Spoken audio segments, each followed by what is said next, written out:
Today's episode of It Takes Money to Make Money. I've spent so much this year. I've spent more already this year, and we're not even through February yet, than I made total last year. But with the growth plans that I have, I think that's what we got to do. This is another load of kiln dried wood. I've actually got to contact these folks because it was supposed to be 16 cords. The load sheet handed to me by the driver said 13. I know I paid for 16, so I'm gonna have to contact him and see what's up with that. And loaded on the truck here is the first of hopefully many half cord loads. I have in the past never sold anything more than a third of a cord.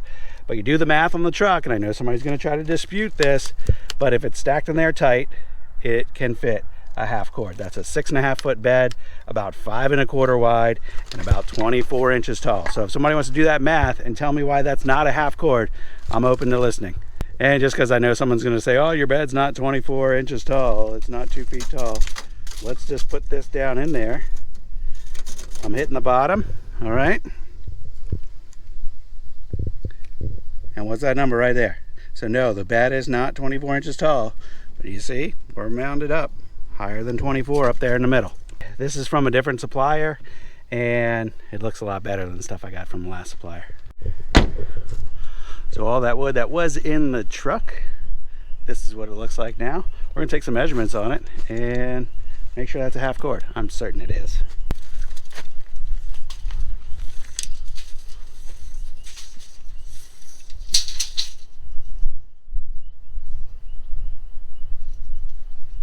It's 11 feet on the ground. And up off the ground. 4 foot 10 inches. Yep. 4 foot 10 inches all the way. So 11 by 4 foot 10. That's gonna measure up over a half cord, which is what I told this customer they were gonna get.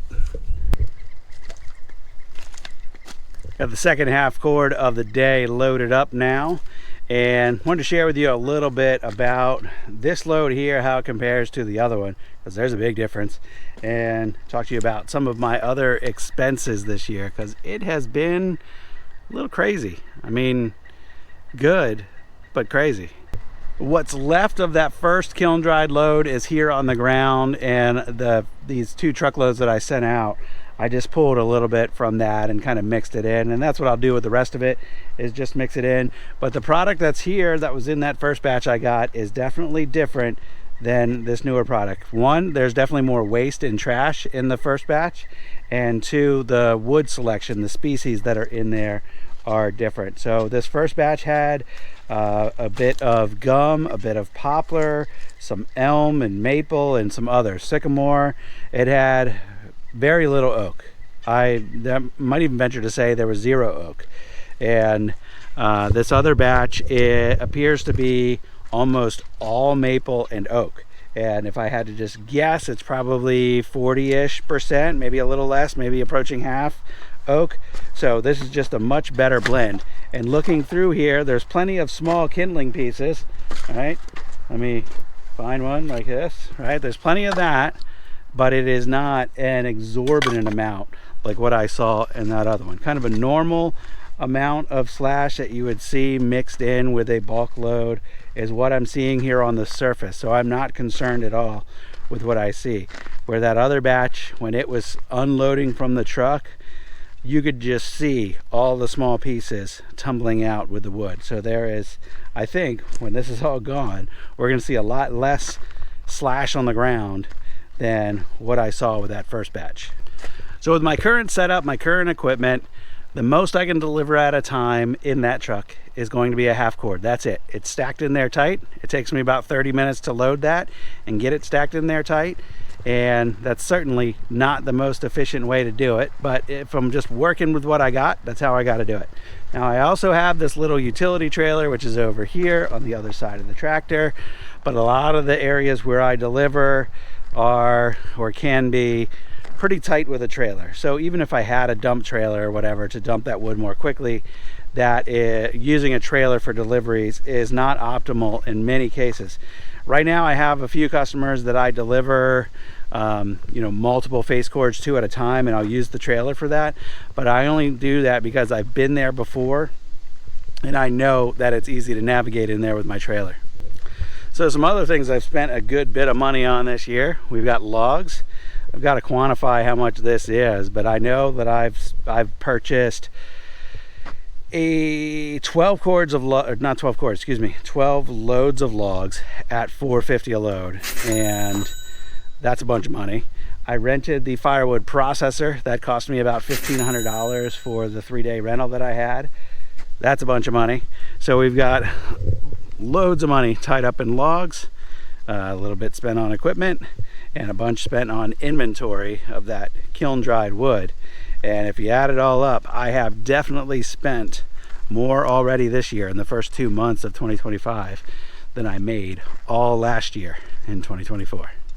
I know a bunch of people are going to ask, hey, what's a load like that cost? It's a lot. It's in the thousands.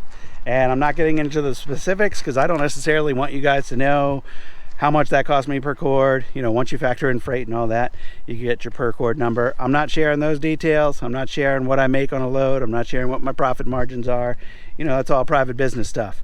It's easy enough for you to get online and find suppliers with kilns, call them up and see what the prices are, and you get a good idea of what that costs.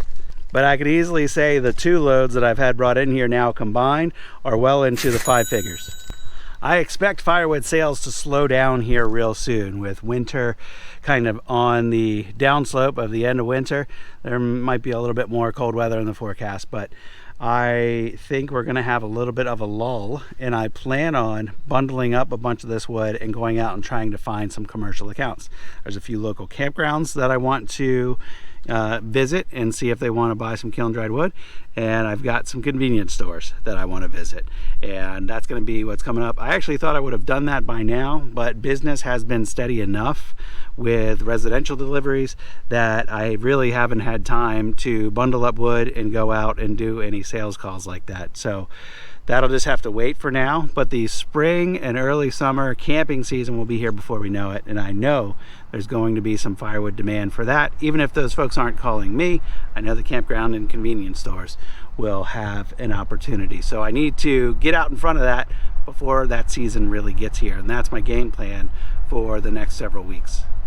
But now that we've talked all through that, this load needs to get down the road, and I'm going to wrap us up. Thanks for watching today, guys. I appreciate you. I'll catch you on the next video.